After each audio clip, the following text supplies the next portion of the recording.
आप सभी को स्टार्ट साइंस क्लास में तहे दिल से स्वागत करता हूं। और आज हम देखने वाले हैं मध्यकालीन भारत का इतिहास। ये हमारा लेक्चर 5 होगा और आज का टॉपिक है चंदावर का युद्ध। तो चंदावर का युद्ध जो है सबसे पहले कब हुआ? तो ये हुआ 1194। कब हुआ? 1194। और कहाँ हुआ? तो फिरोजाबाद। और फिरोजाबाद कहाँ पड़ता है? तो उत्तर प्रदेश में आता है। तो सबसे पहले पूछा जाएगा चंदावर का युद्ध कब हुआ? तो 1194 हुआ। कहाँ हुआ था? फिरोजाबाद के, मतलब उत्तर प्रदेश के फिरोजाबाद में। फिर बात करते हैं चंदावर के किसके बीच हुआ था, ये सवाल बन जाएगा। तो मोहम्मद क्या जी, आपका गौरी के बीच और जयचंद के बीच। मोहम्मद गौरी और जयचंद के बीच। फिर बात करते हैं जयचंद कौन थे? कन्नौज के गहरवाल वंश के शासक थे। कौन थे? कन्नौज के गहरवाल वंश के शासक थे। फिर इसमें पूछा जाएगा चंदावर के युद्ध में किसकी हार हुई? तो जयचंद की क्या हुई? हार हो गई। और हारने के बाद ये मारे गए। तो फिर से बात देखिए, हमने आपको क्या बताया कि चंदावर का युद्ध है किसके बीच होता है? तो मोहम्मद गौरी और किसके बीच? जयचंद के बीच। एक मिनट,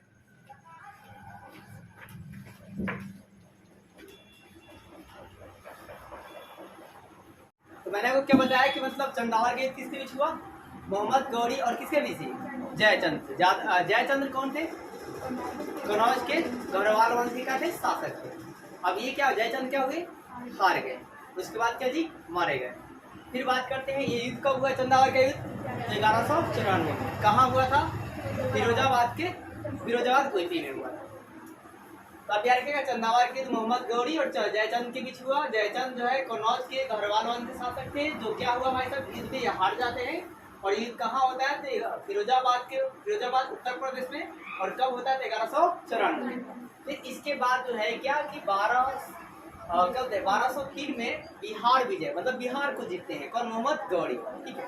फिर इसके बाद 1204 से 5 के बीच बंगाल विजय, मतलब बंगाल को जीत लेते हैं। इसके बाद क्या होता है कि 1206 में ये असम पर आक्रमण करते हैं। असम पर क्या करता है? आक्रमण करते हैं। और आक्रमण करने के बाद वहां से सब चीज, ये बिहार से लूटने के बाद, बंगाल से लूटने के बाद, फिर असम से लूटने के बाद ये आपका है क्या, गजनी लौट रहे थे। कहाँ लौट रहे थे? गजनी। और जब गजनी लौट रहे थे तो सिंधु नदी के पास में एक दैमक स्थान था। कौन स्थान था? दैमक। यहाँ पर हुआ क्या कि लड़ाकू जाति थे। और उस लड़ाकू जाति में आपका हुआ क्या, इन्होंने हमला बोल दिया। लड़ाकू जाति ने क्या जी? हमला बोल दिया। और हमला के द्वारा ये क्या हुए? मारे गए।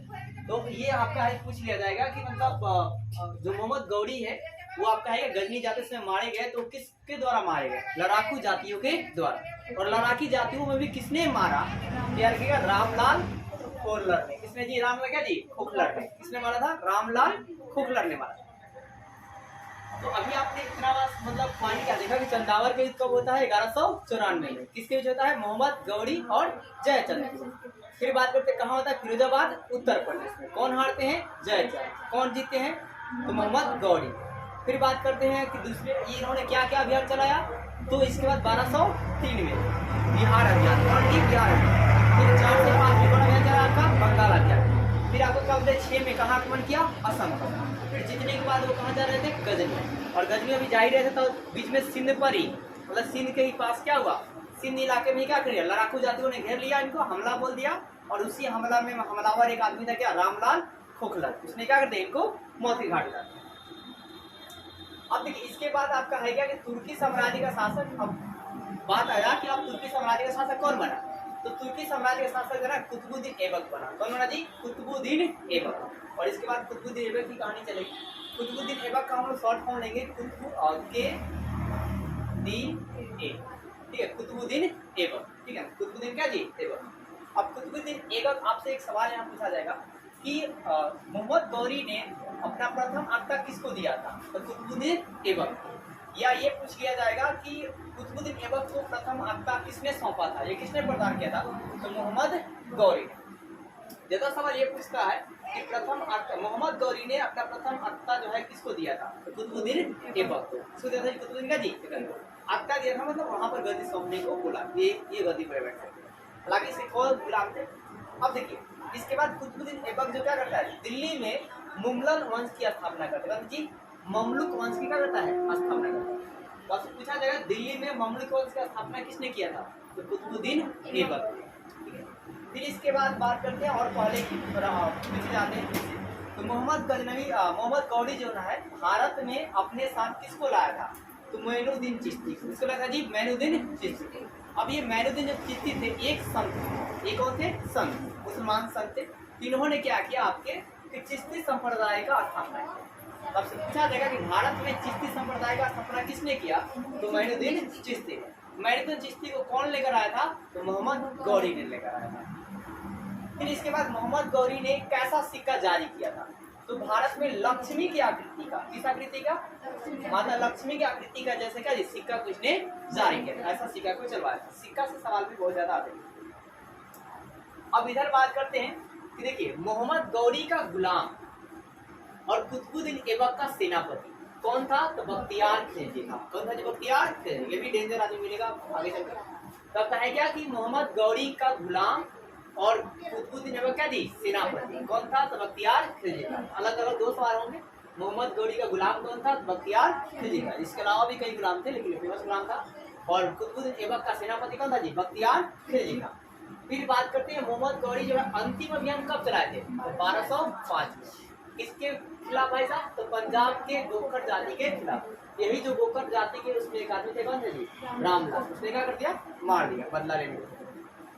फिर बात यहाँ पर देखिए ये बख्तियार खिलजी ने क्या काम किया था, ये नालंदा विश्वविद्यालय को क्या करता था, ध्वस्त कर दिया था या नष्ट कर दिया था। आपसे ये बहुत हाईलाइटेड प्रश्न है कि नालंदा विश्व जो विद्यालय है इसको ध्वस्त किसने किया था, तो बख्तियार खिलजी ने। और नालंदा विश्वविद्यालय आपका मतलब वर्ल्ड का ऐसा विश्वविद्यालय, मतलब विश्वविद्यालय को दिख रहा है पूरा विश्व का विद्यालय, जहाँ पर मतलब बहुत बड़े बड़े दार्शनिक हुआ करते थे और यहाँ विदेशों से लोग जो है पढ़ाई के लिए आते थे। और ये नालंदा विश्वविद्यालय आपका कहाँ है जी, बिहार। कहाँ है भाई साहब, बिहार में। बुद्ध की धरती किसे कहते हैं, बिहार को बोलते हैं। किस बोलते जी, बिहार को।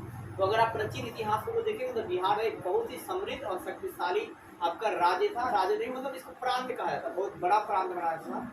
लेकिन आपका है क्या कि मतलब कुछ क्या बोलते हैं, मुसलमान शासकों ने लूटा, कुछ आपको बोल सकते हैं अंग्रेजों ने लूटा, और कुछ बिहार में बचा कुछ था, बिहार के पॉलिटिक्स में लूटा।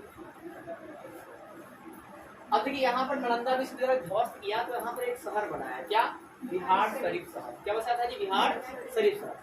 लेकिन आज भी इस शहर का नाम बिहार शरीफ ही है। इसका नाम चेंज कर मतलब चेंज कर देना चाहिए इसके अकॉर्डिंग। आप यूपी में जाइए, यूपी की जो योगी सरकार है वो मैक्सिमम मतलब मुस्लिम शासन की जो मतलब जगह है फरुखाबाद वगैरह वगैरह, ठीक है। जैसे आप लखनऊ को नवाबों का शहर कहते हैं, नवाबों के शहर को जितने जगह पोस्टर थे हर जगह को क्लीन कर वहाँ से लखनऊ लखनऊ।